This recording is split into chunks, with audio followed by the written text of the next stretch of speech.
Government spending in macroeconomics. A macro video lesson with Steve Reff and Eric Allmeroth. Today we're going to look at the United States government federal budget. So let's start with Outlays, which is a nice way of saying government spending.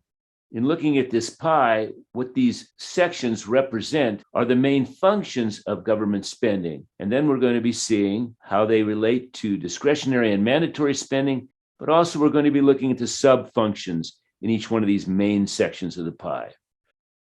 The largest discretionary policy on the federal budget is government spending on national defense. That's what's called the function. And then underneath, you notice military personnel, operation, maintenance, and so forth. Those are called sub-functions. These are what go inside of the budget for national defense. So when we're explaining these outlays, realize we're mostly going to be talking about the function, in this situation, national defense, and then we'll read through the sub-functions. And realize these figures are from 2004. But as far as a percentage of the pie, this doesn't change that drastically over time. The numbers in terms of the amount spent may change somewhat significantly between now and then, but the percentage is not going to change that much. Another discretionary spending is international affairs, which is the function, and then listed below includes the sub-functions of international development, humanitarian assistance, international security assistance, conduct of foreign affairs, foreign information exchange activities, international financial programs. The next discretionary spending is general science, space, and technology, which is the function. The sub-functions are general science and basic research, space flight research, and supporting activities. And once again, we're reminding you these are discretionary expenditures we're looking at here. Next comes the main function of energy, which includes energy supply, energy conservation, emergency energy preparedness, energy information policy, and regulation as the sub-functions. Notice that energy is in red, which means the Energy Department actually made money off of energy rather than being an outlay. And the actual government spending for energy was $1.3 billion. However, if you notice, the energy is a minus 166 million, which means they actually got a budget surplus for this spending because the actual spending for energy was 1.389 billion. However, in 2004, the loan repayments from the Rural Electricity and Telephone Loan Act of 1936 were repaid at 1.555 billion, and the difference then is 166 million. So in 1992, Congress made repayments for these loans an on-budget item. A payment is a subtraction from an outlay or government spending. This is why this outlay is a negative 166 million. Good way of explaining that, Eric. Next, we have natural resources under government spending here, and the sub-functions of that are water resource conservation and land management, recreational resources, pollution control and abatement, and other natural resources. So natural resources in the environment was $30.725 billion in 2004. Next comes agricultural spending, which is, again, a discretionary policy, which includes farm income stabilization or farm subsidies and agricultural research and services. Commerce and housing. Credit includes mortgage credit, postal service, deposit insurance, other advancement of commerce. What do they mean by credit, Reff? A credit is where it's a subtraction from income, where they go ahead and help people, especially at lower incomes, get some mortgage credit, which is a subtraction from their tax liability. Housing credit was $5.273 billion in 2004. Next comes transportation, which you've already seen in the news in 2021, talking about the physical infrastructure bill, looking at ground transportation, air transportation, water transportation, and other forms of transportation. And because our infrastructure has been getting older, we have to rebuild. And that's why you're hearing about it in 2021. And how does government spending interface with air transportation? Aren't those private industry enterprises? Anytime you're looking at the federal government Anything that crosses state lines, which is your ground transportation, air transportation, the federal government helps coordinate these efforts through government subsidies and also government outlays. Next, we've got community and regional development, which includes community development area and regional development, disaster relief, and insurance. We're looking at some neighborhood homes there, but we're also seeing what can happen in the case of a flood disaster. Yeah, so these are all the hurricanes, the tornadoes that hit, and you see the president come on television to go view these areas. This is where this money is outlaid for future damages of what might happen because of natural disaster. But also on the flip end, like you said, Eric, with the beautiful houses, it's also for regional and community development for the physical infrastructure inside those areas. So then we have the major function of education, which includes elementary, secondary, and higher education research, and general education aids. The sub-functions under that would be training and equipment, other labor services, and social services. These are services that we've all been privy to, having experienced public education in this country at some point. Yeah, where students are allowed to go to school for free, quote unquote, from kindergarten all the way through 12th grade. You notice in 2004, $87.9 billion was spent on education at the federal level, which is a small fraction of what is spent in total on education, based on the fact that most education is state funded. State funding through property taxes helps fund public education, but also the federal government gives states extra support for higher education, secondary education, elementary education too. Health now is healthcare services, usually for the indigent, and health research and training. Would you define indigent for our students? These are people, because of sometimes fault of their own or through no fault of their own, are having a tough time making it in society. Does that refer to people on disability? Yes, that can include people on disability. This is the services they receive paid for by the government because of their financial or disability conditions.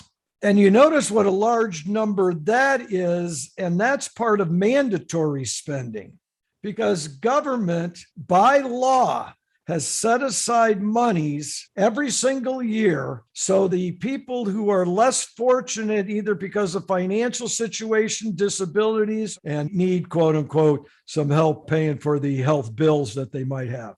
Next then is Medicare, which includes Medicare Part A, which typically pays for your inpatient hospital expenses. There's also Medicare Part B, which typically covers your outpatient healthcare expenses, including doctor fees. Now, Eric, are these expenses considered to be mandatory, or are they considered to be discretionary expenses by Congress?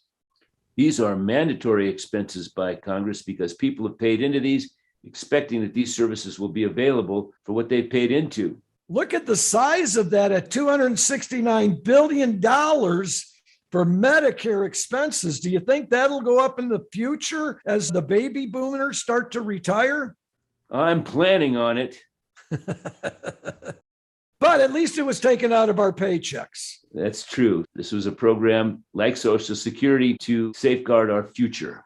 Speaking about Social Security, look, now it's income security, which includes general retirement and disability insurance, not including Social Security, though. This is federal employee retirement, which is different than Social Security. Unemployment compensation for those who become unemployed. They get federal compensation check, housing assistance, food and nutrition assistance. A lot of this, again, goes to the people who are in the lower quintiles of income. This is to help them get a leg up. But don't forget, this money or these food stamps and so forth given out to these individuals help stimulate the economy. They're called transfer payments, a lot of them.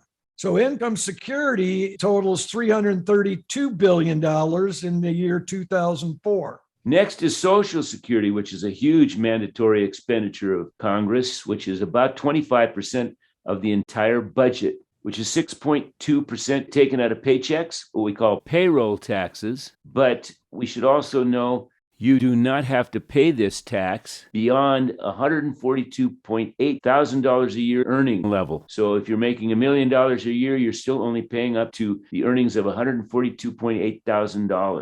Wow, that's interesting. 6.2% of everybody's paycheck up to 142,800. That money is collected, but don't forget, out of that money, you have retirees who receive money, and that's part of the outlays. This money is coming from people's pockets, plus what the government has to borrow. So this is mandatory spending by Congress, considered mandatory because you're paying into this separate from your taxes that you're paying. This is the expenditures to pay people who have enrolled and are signed up with Social Security Administration. Next comes veterans benefits, which includes income security for veterans, veterans education, training and rehab, hospital and Medicare for veterans. We have VA hospitals around the United States, veterans housing, and other veterans benefits. And the total for that is $59.7 billion in 2004. This is discretionary spending, as the students probably recall from our previous discussion on taxes. All your large expenditures are the mandatory expenditures other than national defense up at the top. Social Security took over national defense as the largest expenditure back in the late 90s. It just seems to me, according to my normative opinion here, this was a fairly mandatory budget item. I can't imagine that Congress would choose not to honor that. I think going forward, obviously they're going to honor it, but some rules will change. And when those rules change, they're making the decision to change the law of mandatory spending, such as these veterans benefits have changed since 2004 and have been on the upswing, have increased. So that's why they would qualify as discretionary spending, because they can change these as these have been raised recently without having to have an act of Congress. Right. And you notice it's outside of defense spending up at the top. Next, we have administration of justice, which includes federal law enforcement activities, federal litigative and judicial activities, federal correctional and judicial activities, and criminal justice assistance. You know what I'd like to point out here, Eric, before we look at the number there in 2004 is they say federal. We're not talking about state. We're not talking about county. We're not talking about city. They all have their judicial system. This is federal spending. So this would include federal prisons. Yes. And also our court system on a federal level. Federal law enforcement is different than having a city police officer, a sheriff. We're talking about federal law enforcement being federal marshals and so forth. So please, I hope all the students realize this budget we're looking at is federal government. Next is general government, which includes legislative functions, helping Congress both in the House and the Senate, executive direction, central fiscal operations. And when you look at the number for general government operations, the number is $21 billion. So this is really taking care of the operations of the federal government. So we actually pay Congress? Yeah, inside of there is salaries of all the workers there in Washington, D.C., and also at federal buildings throughout the country. It does create jobs. So at least that money will be respent in the economy. This is just to take care of government, just like businesses have to make sure they look at their outlays to take care of their companies, just like an individual has to take care of their outlays to take care of their personal finance. I know, Reff, but regarding issues, what's the opposite of the word pro? Con? So then what is the opposite of the word progress? Congress. Let's go on. So the next we have net interest.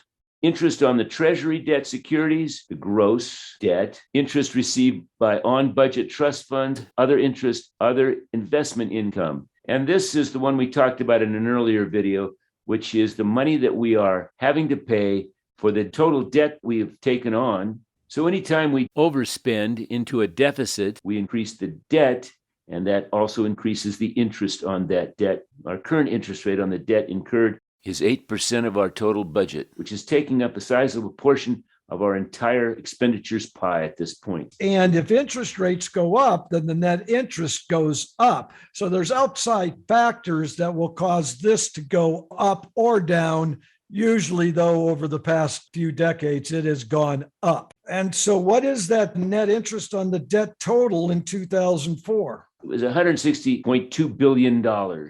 And that's just the interest on the debt. And so if the debt gets larger because of deficit spending, what happens to the outlay of net interest then? It's going to increase.